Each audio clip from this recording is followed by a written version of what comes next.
Matthieu, chapitre 27.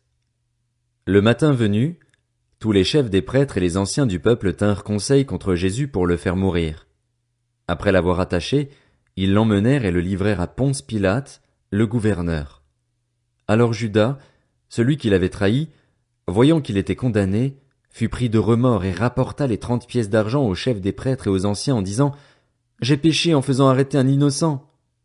Ils répondirent: En quoi cela nous concerne-t-il? C'est toi que cela regarde. Judas jeta les pièces d'argent dans le temple, se retira et alla se pendre. Les chefs des prêtres les ramassèrent en disant: Il n'est pas permis de les mettre dans le trésor sacré puisque c'est le prix du sang. Après en avoir délibéré, ils achetèrent avec cet argent le champ du potier pour y ensevelir les étrangers. C'est pourquoi ce champ a été appelé champ du sang jusqu'à aujourd'hui. Alors s'accomplit ce que le prophète Jérémie avait annoncé. Ils ont pris les 30 pièces d'argent, la valeur à laquelle il a été estimé par les Israélites, et ils les ont données pour le champ du potier, comme le Seigneur me l'avait ordonné. Jésus comparut devant le gouverneur. Celui-ci l'interrogea. Es-tu le roi des Juifs? Jésus lui répondit: Tu le dis. Mais il ne répondit rien aux accusations des chefs des prêtres et des anciens. Alors Pilate lui dit: N'entends-tu pas tous ces témoignages qu'ils portent contre toi? Mais Jésus ne répondit sur aucun point, ce qui étonna beaucoup le gouverneur. À chaque fête, le gouverneur avait pour habitude de relâcher un prisonnier, celui que la foule voulait. Ils avaient alors un prisonnier célèbre, un dénommé Barabbas. Comme ils étaient rassemblés, Pilate leur dit: Lequel voulez-vous que je vous relâche, Barabbas ou Jésus qu'on appelle le Christ? En effet, ils savaient que c'était par jalousie qu'ils avaient fait arrêter Jésus. Pendant qu'il siégeait au tribunal, sa femme lui fit dire: N'aie rien à faire avec ce juste, car aujourd'hui j'ai beaucoup souffert dans un rêve à cause de lui. Les chefs des prêtres et les anciens persuadèrent la foule de demander Barabbas et de faire mourir Jésus. Le gouverneur prit la parole et leur dit: Lequel des deux voulez-vous que je vous relâche? Ils répondirent: Barabbas. Pilate répliqua: Que ferai-je donc de Jésus qu'on appelle le Christ? Tous répondirent: Qu'il soit crucifié. Mais quel mal a-t-il fait? Dit le gouverneur. Ils crièrent encore plus fort: Qu'il soit crucifié.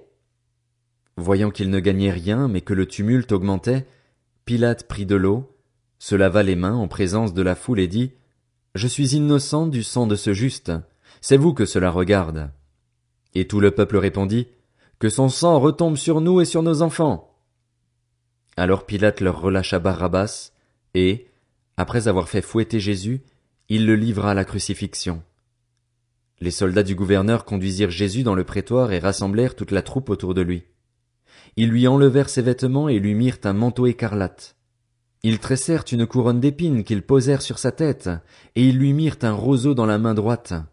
Puis, s'agenouillant devant lui, ils se moquaient de lui en disant: Salut, roi des Juifs! Ils crachaient sur lui, prenaient le roseau et le frappaient sur la tête. Après s'être ainsi moqués de lui, ils lui enlevèrent le manteau, lui remirent ses vêtements et l'emmenèrent pour le crucifier. Lorsqu'ils sortirent, ils rencontrèrent un homme de Cyrène appelé Simon et le forcèrent à porter la croix de Jésus. Arrivés à un endroit appelé Golgotha, ce qui signifie lieu du crâne, ils lui donnèrent à boire du vinaigre mêlé de fiel. Mais quand il l'eut goûté, il ne voulut pas boire. Ils le crucifièrent, puis ils se partagèrent ses vêtements en tirant au sort, afin que s'accomplisse ce que le prophète avait annoncé: Ils se sont partagés mes vêtements et ils ont tiré au sort mon habit. Puis ils s'assirent et le gardèrent. Pour indiquer le motif de sa condamnation, on écrivit au-dessus de sa tête: Celui-ci est Jésus, le roi des Juifs.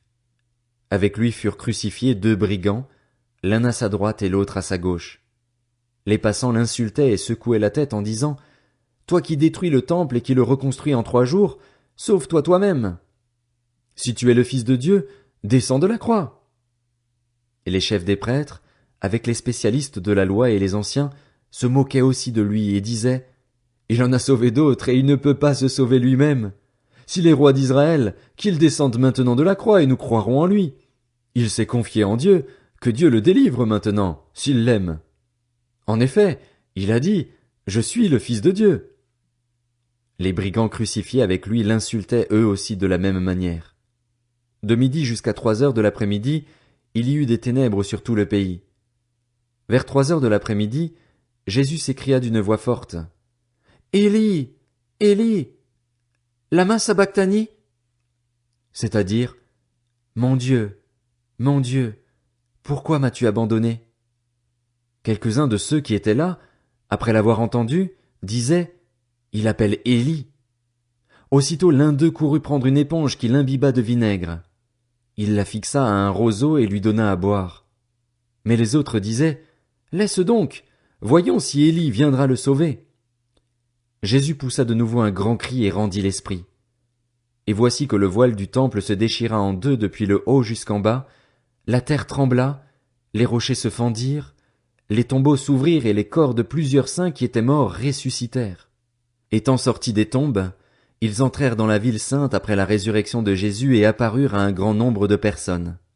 À la vue du tremblement de terre et de ce qui venait d'arriver, l'officier romain et ceux qui étaient avec lui pour garder Jésus furent saisis d'une grande frayeur et dirent « Cet homme était vraiment le Fils de Dieu ». Il y avait là bien des femmes qui regardaient de loin. Elles avaient accompagné Jésus depuis la Galilée pour le servir. Parmi elles figurait Marie de Magdala, Marie la mère de Jacques et de Joseph, et la mère des fils de Zébédée. Le soir venu arriva un homme riche d'Arimathée, du nom de Joseph, qui lui aussi était un disciple de Jésus. Il alla trouver Pilate et demanda le corps de Jésus. Alors Pilate ordonna de le lui remettre. Joseph prit le corps, l'enveloppa dans un drap de lin pur et le déposa dans un tombeau neuf qu'il s'était fait creuser dans la roche. Puis il roula une grande pierre à l'entrée du tombeau et s'en alla. Marie de Magdala et l'autre Marie étaient là, assises vis-à-vis du tombeau. Le lendemain, qui était le jour après la préparation du sabbat, les chefs des prêtres et les pharisiens allèrent ensemble chez Pilate et dirent « Seigneur, nous nous souvenons que cet imposteur a dit, quand il vivait encore, « Après 3 jours je ressusciterai ».